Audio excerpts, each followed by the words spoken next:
My name is Harold Mason, and I turned 76 this past spring, though my bones have felt older for at least a decade.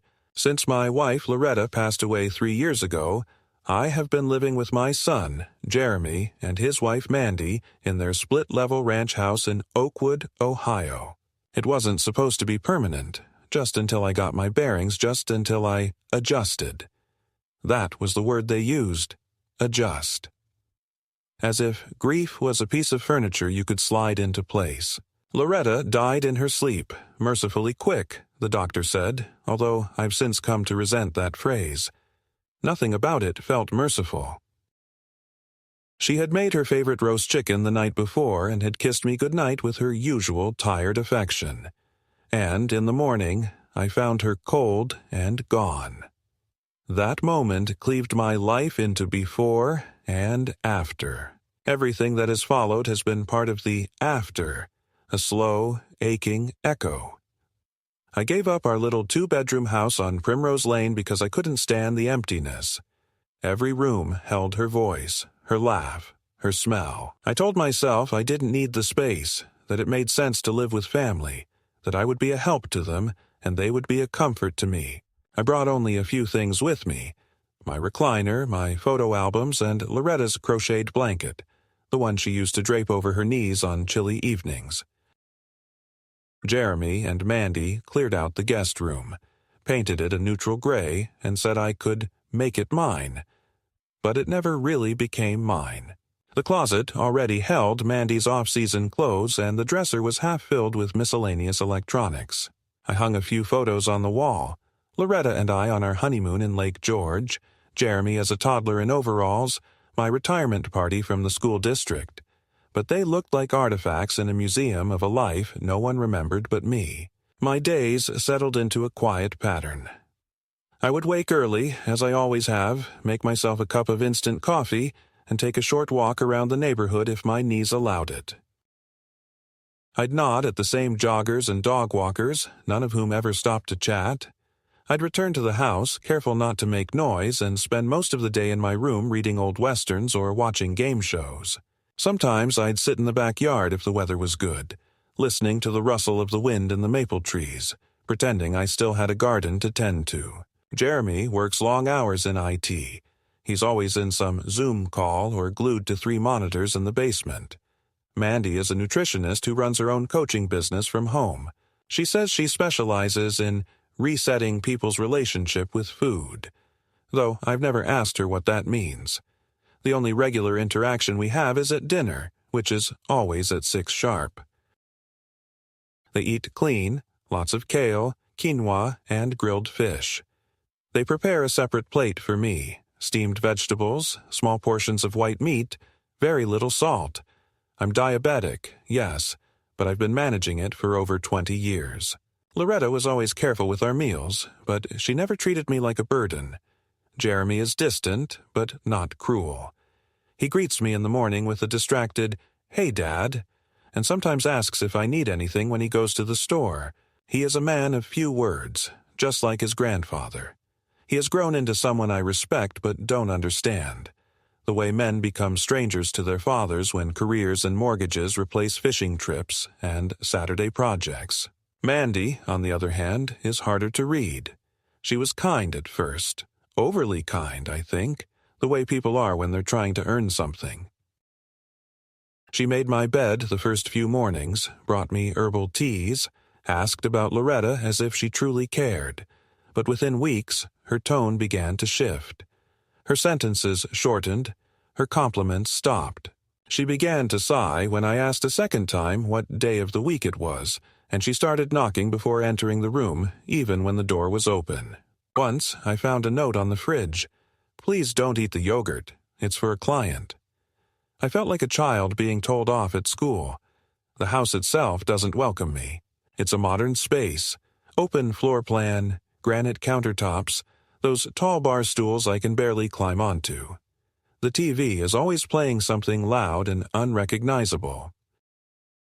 I miss the quiet of my own home, the rhythm Loretta and I had built, the Sunday crossword, the way she folded towels in thirds, her humming when she cleaned. There are no routines here, Only schedules, apps, deliveries. Sometimes, when I stand too long in the hallway, I feel like a ghost walking through a life that doesn't remember it ever needed me. My presence feels tolerated, not wanted. I try not to be a burden. I keep my space clean, I do my laundry, I ask for very little. But lately, I've noticed the small ways in which I'm being edged out, subtle, polite rejections masquerading as concerns. Maybe you should rest instead of coming to the store, Dad. Do you want me to remind you to take your meds again? Should you really be having toast at this hour? There is an unspoken line in the house, and I have learned not to cross it. I don't enter the kitchen unless invited. I don't change the thermostat. I don't watch television in the living room unless no one else is home. I don't speak unless spoken to. I've become a shape that moves silently from one part of the house to another. The only person I speak to freely is my sister Dorothy, who calls from California every Sunday at 2 p.m. sharp. She's 10 years younger and full of that stubborn vitality I lost long ago. She tells me about her garden, about her bridge club, about her grandchildren. She asks if I'm happy, and I lie. Of course, I say. They're taking good care of me. But even Dorothy is beginning to hear something in my voice. Last week she asked, "Are they letting you eat enough?" I laughed it off, told her I was watching my diet, but the truth is, I do get hungry. Not for food, exactly, but for attention, for kindness, for someone to say, "I remember who you were." Some nights I sit in bed with the lights off, holding Loretta's blanket to my chest, whispering things I never said when she was alive. I tell her I miss her. I tell her I don't know what's happening to me. I tell her I feel like I'm shrinking. I feel like a man fading into wallpaper, erased one polite correction at a time. No one yells, no one hits, but the silence is heavy and full of rejection. It's a careful kind of cruelty, one that comes dressed in the language of concern, one that makes you doubt your own instincts. I think that's what hurts the most, not knowing whether I'm being unfair or if they really have begun to turn against me. There's a difference between being helped and being handled, and I've started to realize that I am no longer being helped. I am being managed. Tomorrow, Mandy is bringing home a new smart fridge. She says it has a tracking system and calorie monitor. She says it's going to help us all eat more mindfully. She says it's going to lock automatically after 8 p.m. I nodded when she told me. I nodded like a man does when he's already lost the argument. But inside, I felt something crack. Not rage. No, something quieter. Something more dangerous. A recognition. They are no longer pretending. They want control, and they will get it, one locked door at a time. The morning the fridge arrived, Mandy was already bustling around the kitchen before I had even finished my coffee. She was wearing her usual form-fitting workout gear, hair tied back in a tight ponytail, tapping away on her tablet with that nervous, purposeful energy she always carried when something new was about to be implemented in the house. Jeremy, as usual, was in the basement on a conference call, his voice barely audible through the floorboards, muttering about firewalls and data migration. I sat in the corner of the dining area, nursing my lukewarm decaf and watching as Mandy opened drawers and rearranged things like she was preparing for a military inspection. The old fridge, white, slightly dented, humming like an old cat, stood unplugged by the back door, already defrosting, its insides bare. "They're installing it today," she said without looking at me, her tone clipped. "Should only take a couple of hours." I nodded and said nothing, not wanting to get in the way. Mandy had started using that brisk, overly calm voice with me more and more lately, the one that said she was talking to someone who didn't quite understand how the world worked anymore. That voice always made me feel like I was already in a home. Not a home, but the home. The kind with wheelchairs in the hallway and laminated menus and call buttons clipped to the side of beds. The delivery men arrived just after 9. 2 young guys, both full of energy and sweat, hauling in a tall, sleek black refrigerator that looked more like a sculpture than an appliance. It had a glossy surface that reflected everything in distorted shapes and a narrow touchscreen panel down the center like a futuristic vault. Mandy hovered as they installed it, checking serial numbers, asking questions about app integration and Wi-Fi connection speeds. One of the men joked that this fridge was smarter than most people, and Mandy laughed, too loudly. I watched from the edge of the room, sipping the dregs of my coffee, trying to stay invisible. When they were gone and the fridge was humming quietly in its new home, Mandy stood in front of it with her hands on her hips, admiring it the way one might admire a new car or an expensive piece of art. "It's beautiful," she said to no one in particular, then turned to me with a forced smile. "It's going to make things a lot easier around here." At dinner, Jeremy explained it in more detail. "It's got portion tracking, calorie logging, and we can set custom access schedules. We can even program it to restrict certain foods." He said it like it was a marvel, like they had installed a miracle worker in the kitchen. Mandy chimed in. "It's not a punishment, Harold. It's a tool. With your diabetes, we just want to make sure you're staying safe. No more midnight snacks, okay?" I felt the heat rise in my face, but forced a smile. "I haven't had a midnight snack in years," I said, but Mandy gave me that look again, half sympathy, half condescension, and nodded like I had just confirmed her fears. "Well, just in case," she said. The next morning, I woke up earlier than usual, feeling restless. My sleep had been shallow, interrupted by dreams I couldn't quite remember. I made my way to the kitchen and was met with an unexpected surprise. The fridge door wouldn't open. I pulled again, then noticed the glowing message on the small touchscreen. "Access restricted until 7:30 a.m. I checked the clock. It was 6:12.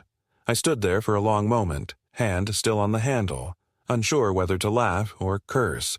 It wasn't just a fancy fridge, it was a locked gate. I turned around and went back to my room, my stomach growling softly, the taste of sour realization already forming in my mouth. This wasn't about health. This was about control. As the days passed, the implications of the new appliance unfolded with a slow, suffocating clarity. Every item in the fridge was now digitally cataloged. When I took a yogurt one afternoon, a soft chime rang out and Mandy's voice came from the living room. "Dad, make sure you log that, okay?" I looked around, bewildered, and saw the new camera in the corner. Tiny, discreet like a smoke detector, but pointed straight at the kitchen. I didn't remember anyone saying anything about surveillance. Later that evening, Mandy showed me the app on her phone. It listed every item I had touched that day. Milk, yogurt, a banana, and assigned them each a calorie count and a timestamp. "It's really helping us understand your patterns," she said, like I was some kind of research subject. "We can intervene before anything gets out of hand." I wanted to ask what out of hand looked like. A piece of pie? A second helping of rice? But I bit my tongue. It got worse. One night, I woke from a nightmare. Loretta falling, unreachable, calling my name, and stumbled into the kitchen, needing water, needing something. The fridge was locked again. I stared at the screen. Access restricted. Please try again. Later. I opened the cabinet and found nothing but dry oats and protein powder. The faucet worked at least. I drank and sat in the dark, my head resting against the cool surface of the new machine, feeling like a thief in my own home. The next morning, Mandy sat me down with Jeremy at the dining table. She had printed charts, graphs. "We've noticed some inconsistencies in your eating patterns, Harold," she said gently. "You've been snacking between meals more than we anticipated." Jeremy nodded. "It's not about blame, Dad. We just want to make sure you're not overdoing it. We're all trying to be healthier, right?" I nodded slowly, though I wasn't sure what I was agreeing to. That afternoon, they installed a lock on the pantry cabinet. It clicked loudly when it engaged, a tiny metallic finality. I stood in front of it for a full minute, hand hovering over the knob, not even hungry, just bewildered. The note attached to the door read, "For your safety." I went back to my room and stared at Loretta's blanket for a long time. I felt the kind of hollow that comes not from hunger, but from erasure, from being reduced to a list of behaviors and intakes, from becoming a liability. Later that week, I overheard Mandy talking to a friend on the phone in the kitchen. It's like having a toddler, honestly. I have to monitor everything. He'll eat junk if I let him. I mean, I get it. He's old. He doesn't know better. But it's exhausting.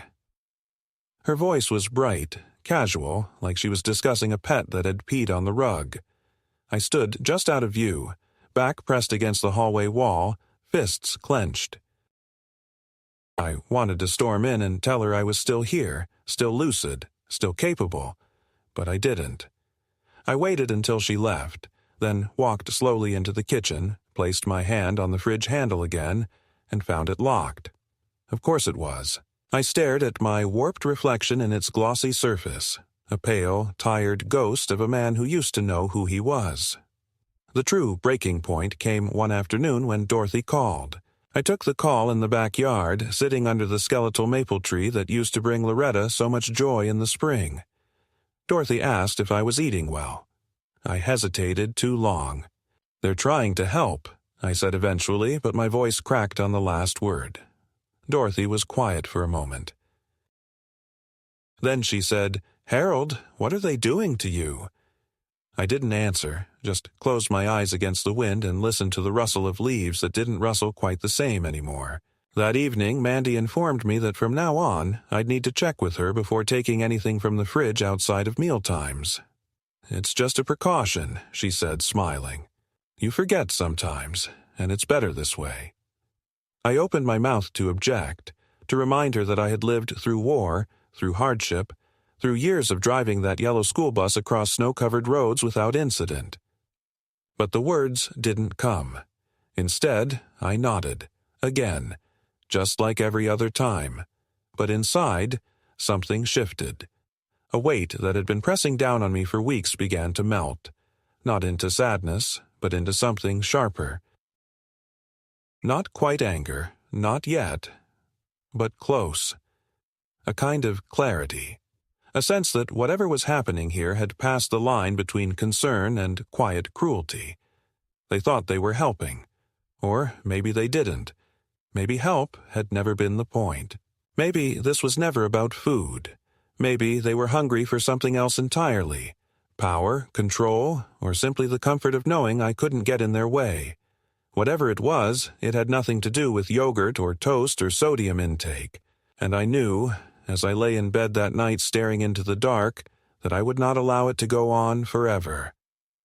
Something had to change, because if I didn't act soon, I would disappear completely. Not die, just fade.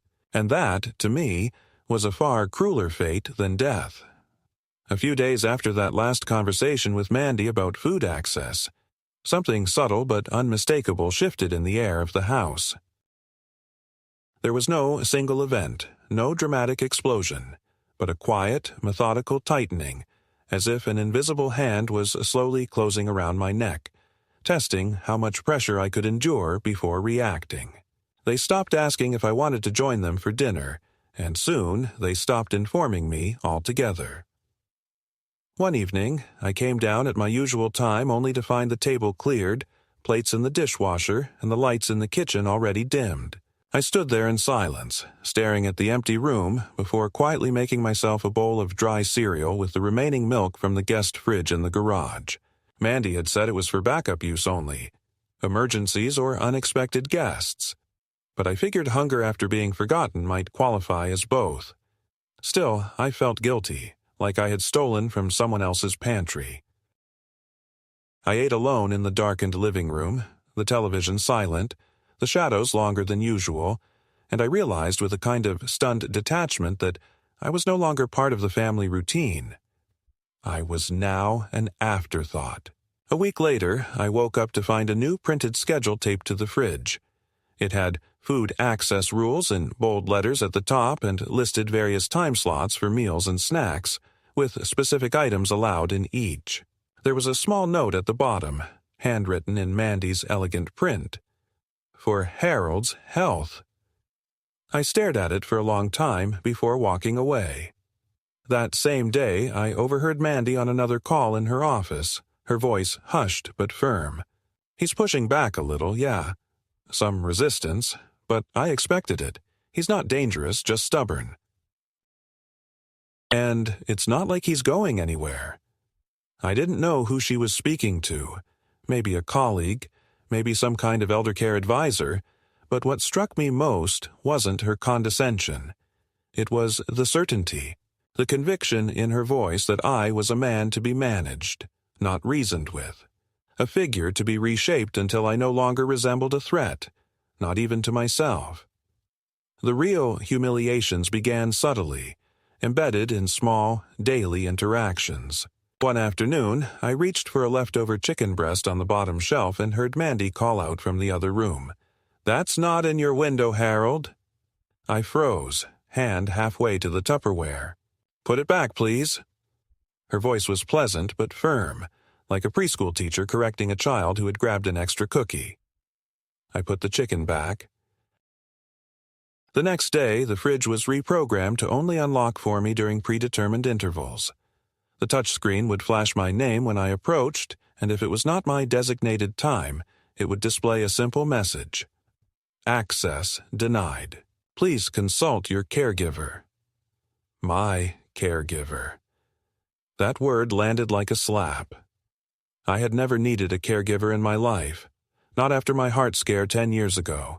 Not after Loretta died. Not even when I had slipped on the ice and broken my wrist in '06. I had managed. Always. One morning, I woke up dizzy and sweating, a telltale signal that my blood sugar had dropped during the night.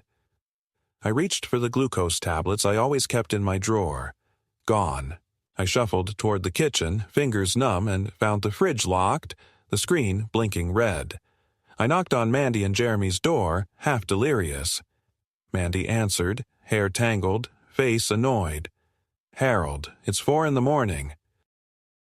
"What is it?" I told her I was hypoglycemic. She sighed, clearly irritated, and went to get me something. But not before muttering, "This is exactly why we need structure." That night, she moved my emergency glucose into a box above the sink, out of reach unless I asked. "Just in case you get confused," she said. I didn't argue. My hands were still shaking. Then came the jokes. At first, they were subtle, wrapped in sarcasm. During a Sunday dinner I hadn't been invited to, I overheard Jeremy chuckling as he said, "Better keep an eye on the pie or Dad might raid it after lights out." Mandy laughed. Too bad the fridge doesn't have a shock function. I was upstairs, but the vent carried sound well and their voices rang out with clarity. I sat on the edge of my bed for a long time, the blanket bunched in my fists. Later that week, Connor, my 19-year-old grandson, came over to visit. He barely acknowledged me, eyes glued to his phone, earbuds in place like armor. I made a comment about his new haircut, trying to bridge the gap. He looked up, smirked, and said, "Cool, thanks, Grandpa. Been doing any late-night fridge raids lately?" Mandy giggled from the kitchen. "Don't tease him, honey," she said with no real conviction. Connor shrugged. "I'm just saying, we should put a bell on him." After that, I stopped going downstairs in the evenings. I stayed in my room, listening to old jazz on a tinny Bluetooth speaker, pretending that the music filled the spaces that food and warmth used to occupy. Sometimes I would find myself staring out the window at the neighbor's house, watching the soft glow of their kitchen as a woman, maybe in her 60s, set the table for dinner.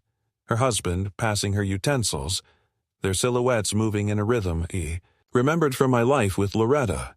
I'd sit there until the cold crept in through the glass, trying to imagine what it felt like to be needed, welcomed, loved.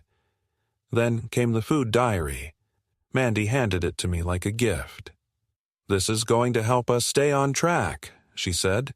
"Just jot down what you eat, when, and how you felt afterward. We'll review it weekly.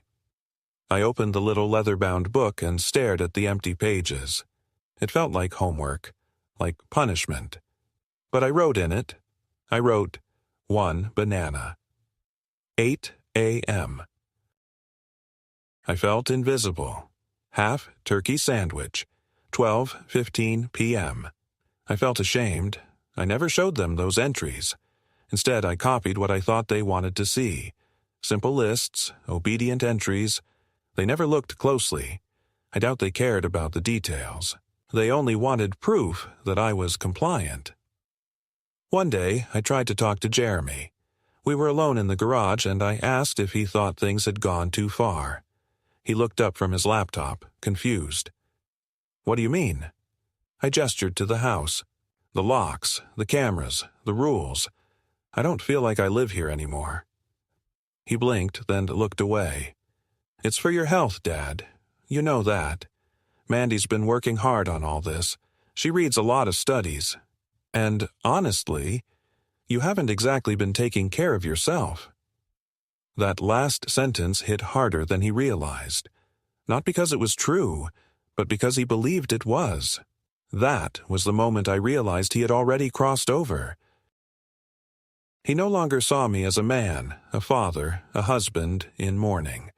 He saw me as a patient, a variable in Mandy's health equation.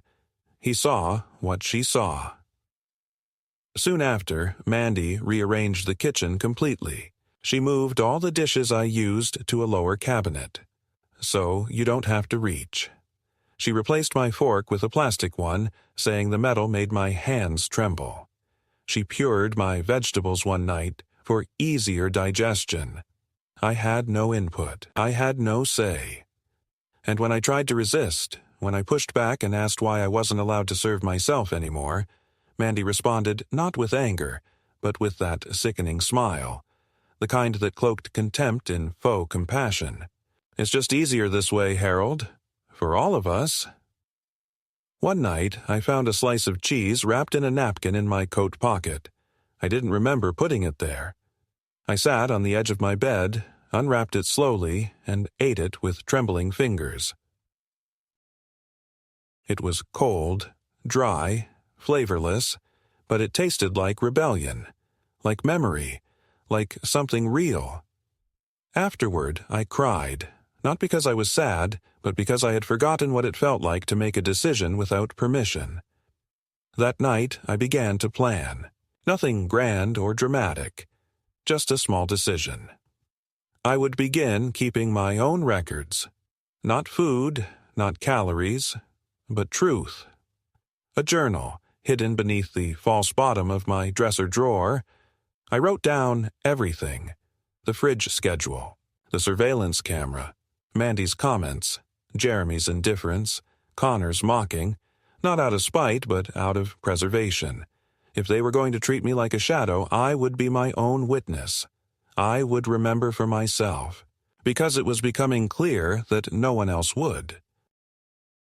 It was a Wednesday afternoon when everything truly shifted, when my suspicions, long simmering beneath layers of doubt and self-blame, were finally confirmed in a way so stark it left no room for excuses. Jeremy and Mandy had gone out for what they called a wellness day, a midweek ritual that involved massages, cold-pressed juices, and silent yoga. Connor was supposed to drop by and check on me, but he never showed. I didn't mind. The house was unusually quiet, and I felt a kind of cautious relief, as if the air itself had loosened its grip around me. I took the opportunity to do a little tidying up, partly from boredom, partly to feel some sense of usefulness. I decided to change the linens in the guest bedroom, once Loretta's sewing room, now used mostly for storage.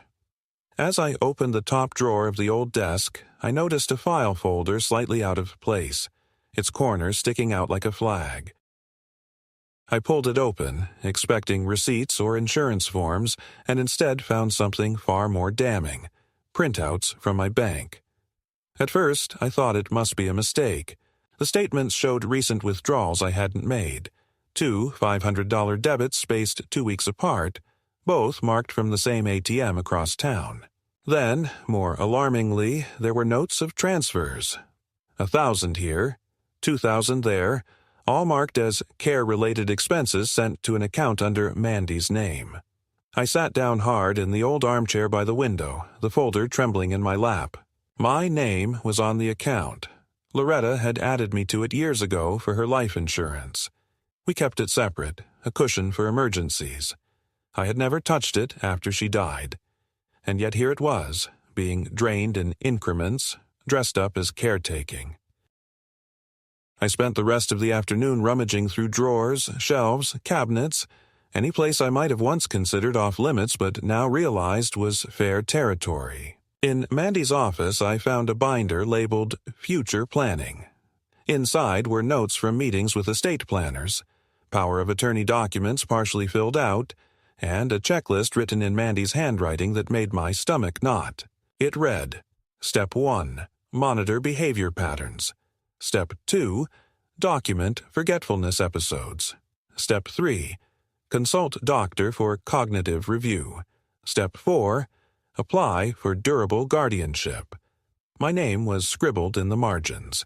The date at the top was 3 months old. I stared at it, stunned by the clinical precision, by the language that stripped me of personhood. I wasn't a father-in-law or even a tenant. I was an impending legal process.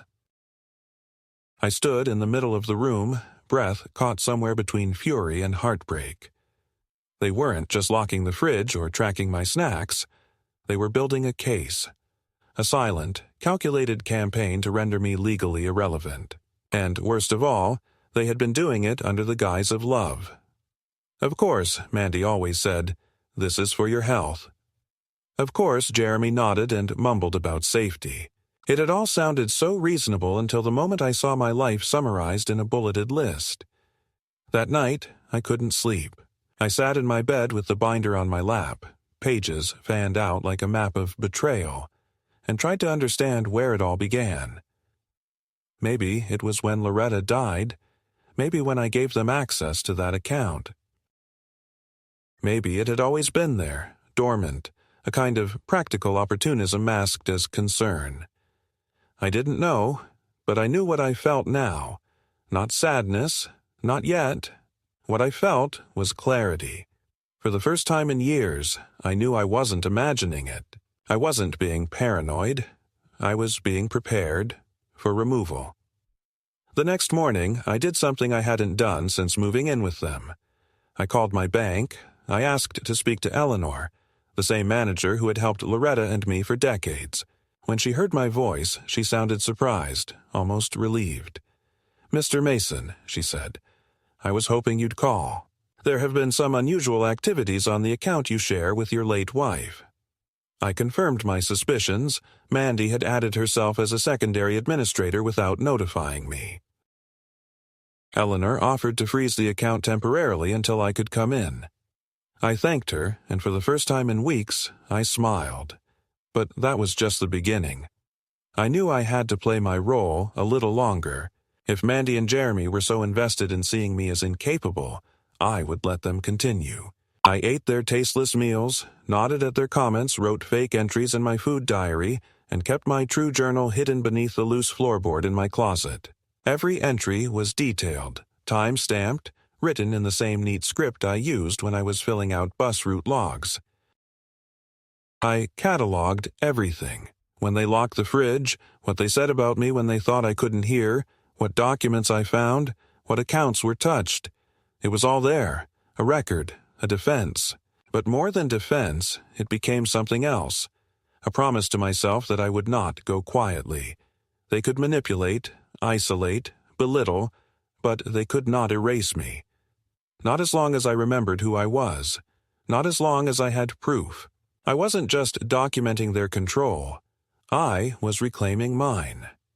That week, Mandy mentioned a consultation she scheduled for me with a specialist, a geriatric therapist.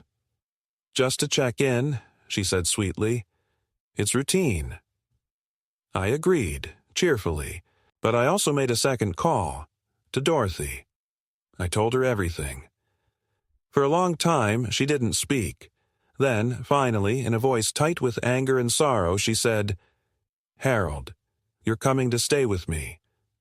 I told her not yet. That I needed a little more time. That I needed to finish what I had started. "Then I'm coming to you," she said, and hung up before I could argue.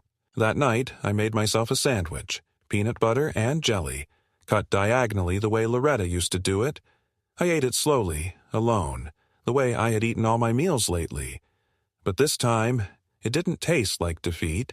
It tasted like resistance, like memory, like something mine. The morning Dorothy arrived, the house was filled with the sterile silence of avoidance.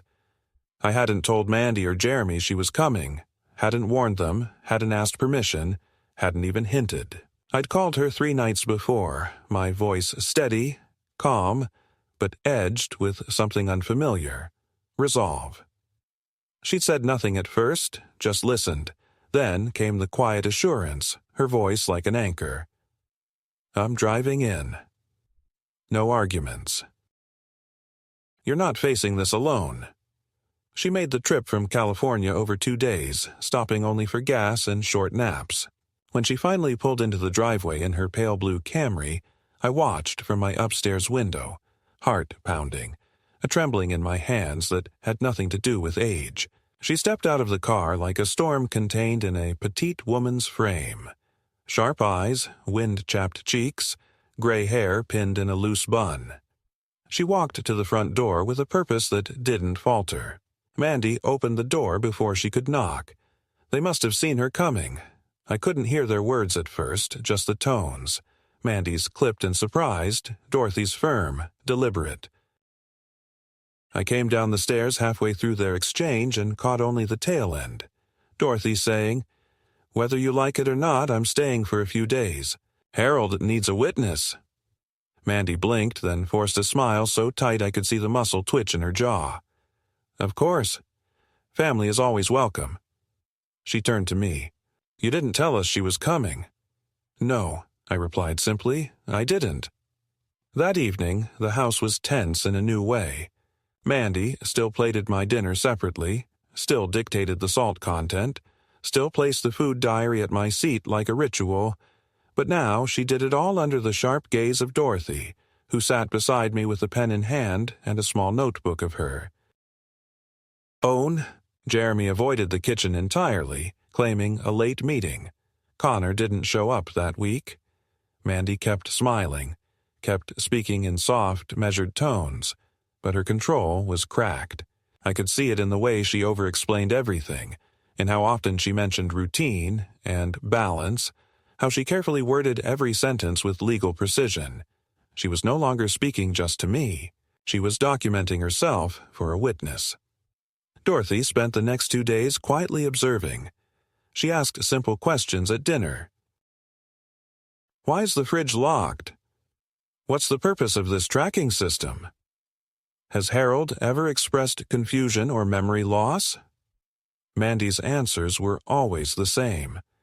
"It's for his safety. He's forgetful sometimes." "We're just being cautious." Dorothy nodded, wrote notes, said nothing. But I knew her. Every note was a nail in a coffin Mandy hadn't realized she was building. On the 3rd evening, I woke up to the sound of raised voices downstairs. I slipped out of bed and crept toward the hallway where the vent carried sound clearly. Dorothy's voice was low but cutting. "I've reviewed the account statements. You've taken money that wasn't yours and labeled it care expenses. That's theft, Mandy." Mandy's voice cracked. I was trying to offset the cost of his needs. Medical supplies, dietary changes, my time. "Then you should have asked," Dorothy replied. "You don't isolate a man, restrict his food, tamper with his finances and call it caregiving. That's abuse." Silence. Then Jeremy's voice, tight and defensive. "We didn't do anything wrong. We followed guidelines, consulted professionals. He's not the same anymore." "No," Dorothy said, her tone ice. You're not the same son your father raised." I returned to my bed before they saw me, heart pounding, sweat cold against my back. I didn't sleep that night. Instead, I sat up rereading my journal, pages of names, dates, comments, small humiliations, and major breaches of trust. I thought about everything that had led to this moment. The yogurt rationing, the locked cabinets, the way Mandy would pat my hand and say, "Good job, Harold," like I was a toddler who had remembered not to spill his juice. I thought about Jeremy, how quiet he'd been, how complicit. My own son, who had once sat on my shoulders to watch 4th of July fireworks, who cried when I left for night shifts, who asked me to teach him how to shave. When had he stopped seeing me as a father and started seeing me as a problem? The following morning, I found my food diary gone. In its place was a new notebook, spiral-bound, with color-coded tabs. Mandy greeted me with a rehearsed smile. "We've updated the format. This one's easier to track trends. There's even a mood section now. Isn't that great?" She waited, pen poised, as I stared at the book like it was a test I hadn't studied for. I picked it up, flipped to the first page. Section 1. Breakfast. Time. Contents. Calories. Mood. I wrote slowly. Time, 7:30. Contents. Air. Calories, 0. Mood, condescended. Mandy read over my shoulder and frowned. "That's not funny." "Wasn't trying to be," I replied. That was the first time I'd said something back in weeks. It felt like stepping onto ice and finding it held. That day, Dorothy insisted we go out for lunch. Just the two of us. "Fresh air," she said, "unsupervised." I didn't argue. As we drove, she glanced at me and asked, "You ready to leave?" I hesitated. "Almost." "What are you waiting for?" "Something specific," I said. "Something they don't expect." When we returned home, Mandy was waiting in the driveway. "We were worried," she said with thinly veiled panic. "You didn't tell us you were leaving." Dorothy held up her phone. "Texted the house line. No one answered." Mandy didn't reply. She looked at me, searching for something. Guilt, remorse, submission, but found nothing. I walked past her into the house, calm. That evening, I slipped into Jeremy's office while they were watching television. I found what I was looking for in his email drafts, a letter addressed to the court, a guardianship petition. Due to concerning behavioral inconsistencies and an ongoing pattern of confusion and poor self-care, we believe Harold Mason is no longer capable of managing his financial or health decisions independently. It was dated a week ago. I printed it. I didn't confront them. Not yet. Instead, I called my attorney the next morning, a man named Lionel Frost who had once helped Loretta and me with our wills. I sent him the journal, the bank documents, the binder I'd found, and now the guardianship draft. He called me back within hours. "This is solid, Harold.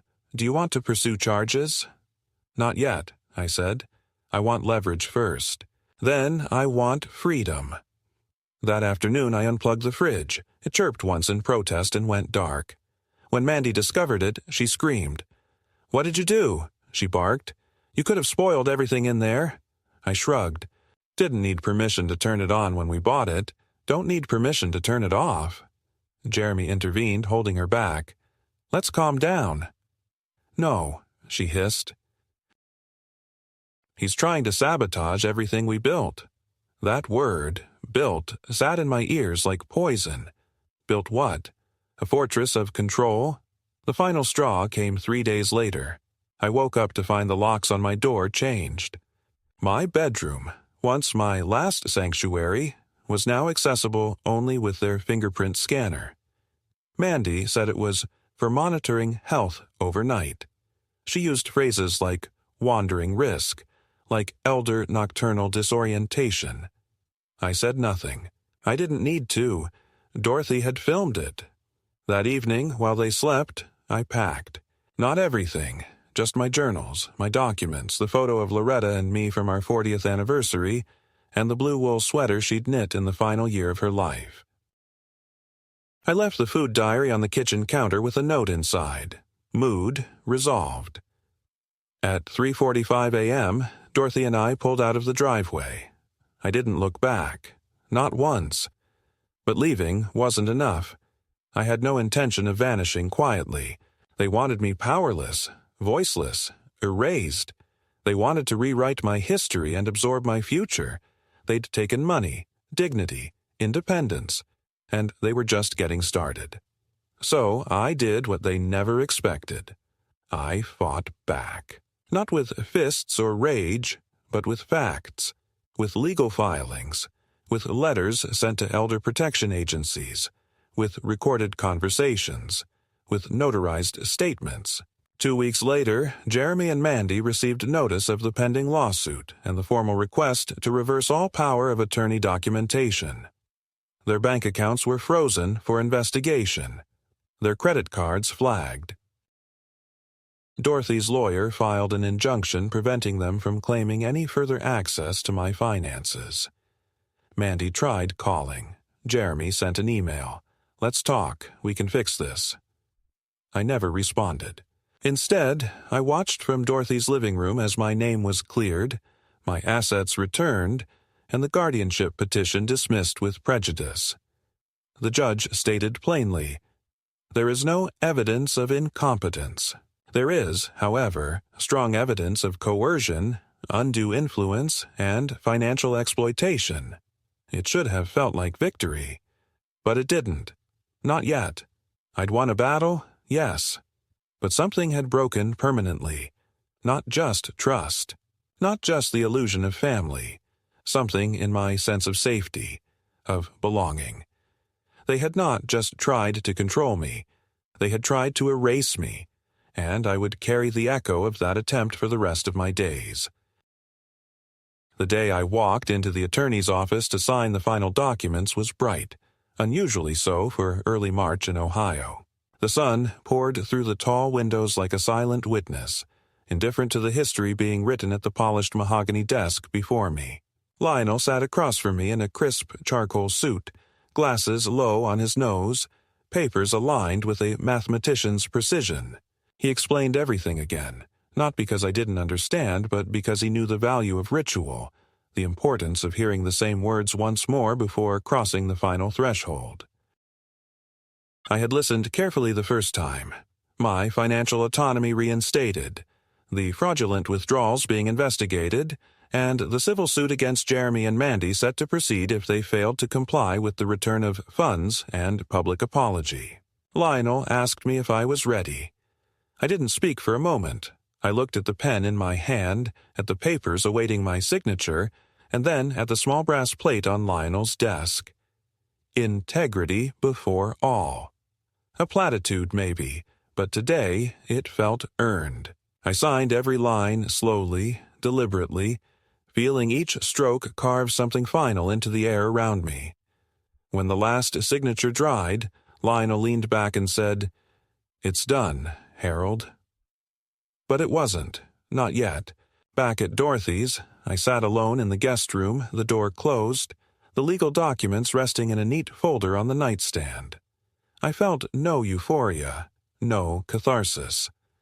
What I felt was pressure, coiled in my chest like a spring that hadn't yet unlatched.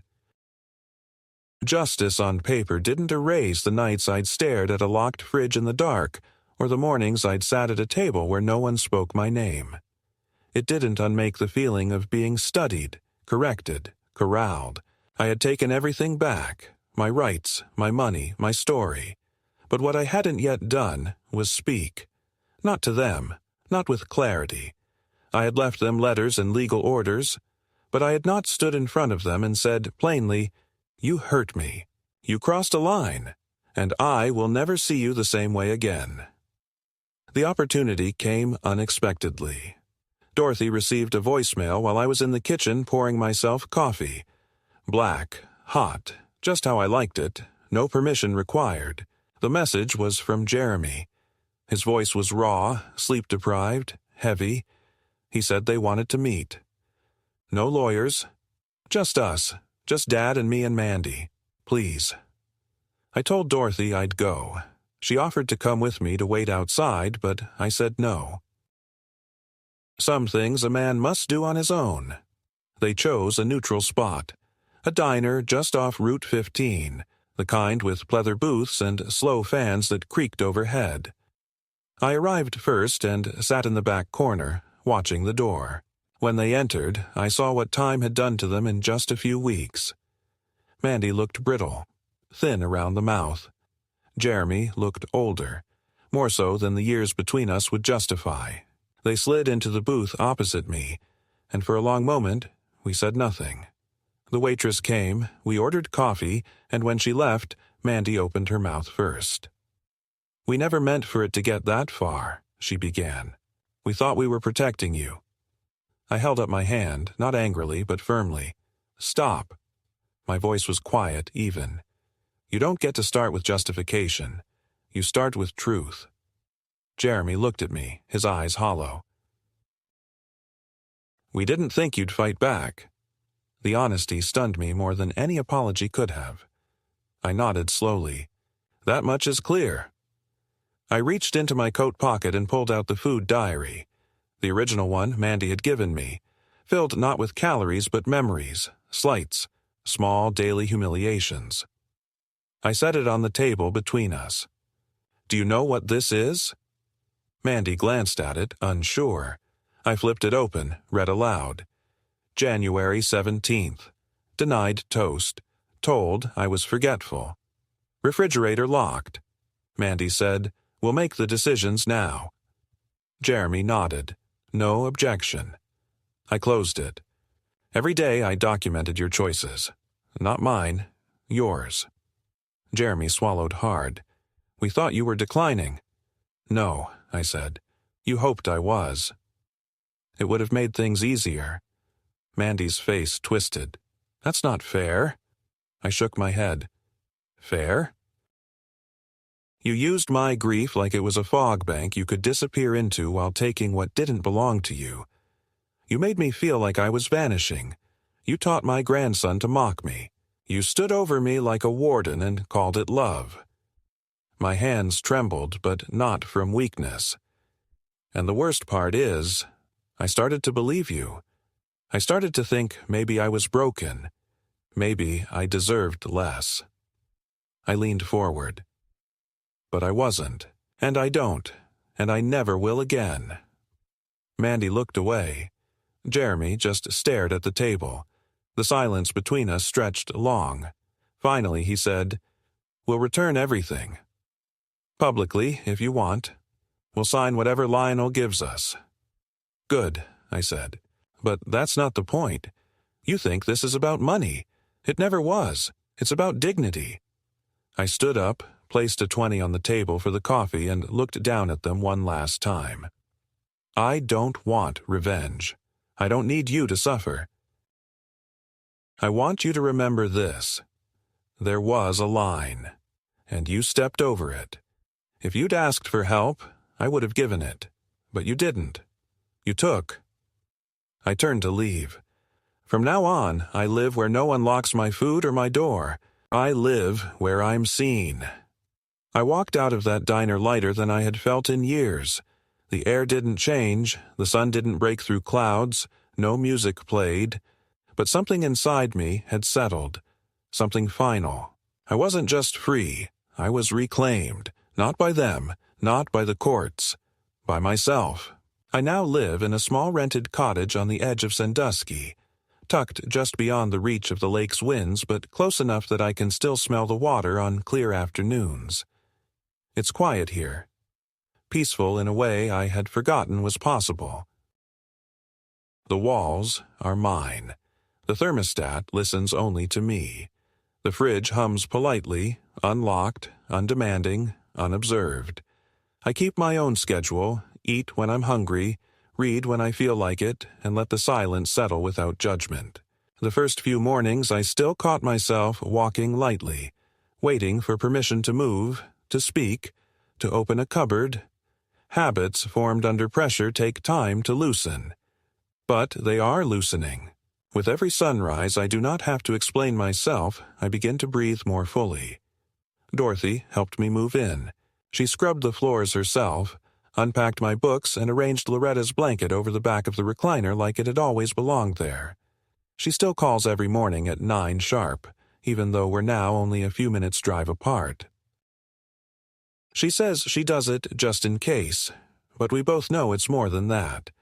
It's her way of reminding me that some kinds of care do not demand control, that attention can be love without surveillance, that help doesn't have to feel like handling. Jeremy and Mandy signed everything. The money was returned. The apology was issued publicly through the same channels where they once posted health tips and family photos. It was carefully worded, likely drafted by a lawyer, but it bore their names and an admission of harmful misjudgment and inappropriate boundaries. It made the rounds, raised a few eyebrows in the neighborhood, but I didn't need validation. I had never wanted them ruined. I had only wanted them to see what they had done, to look at it full in the face and know it could never be undone. I haven't seen them since the diner. Jeremy sends the occasional email, awkward and cautious, telling me about Connor's classes, the dog's health, his own cholesterol. I read them. Sometimes I even reply. Briefly, politely, but a door, once broken, does not close the same way again. He is no longer the boy who ran down the hallway to greet me after school. He is a man I don't quite recognize, and that is something I've had to accept. Some nights I still wake suddenly, expecting the hum of a lock engaging, or Mandy's voice behind a closed door saying my name in that sweet, icy tone. But the house is always quiet.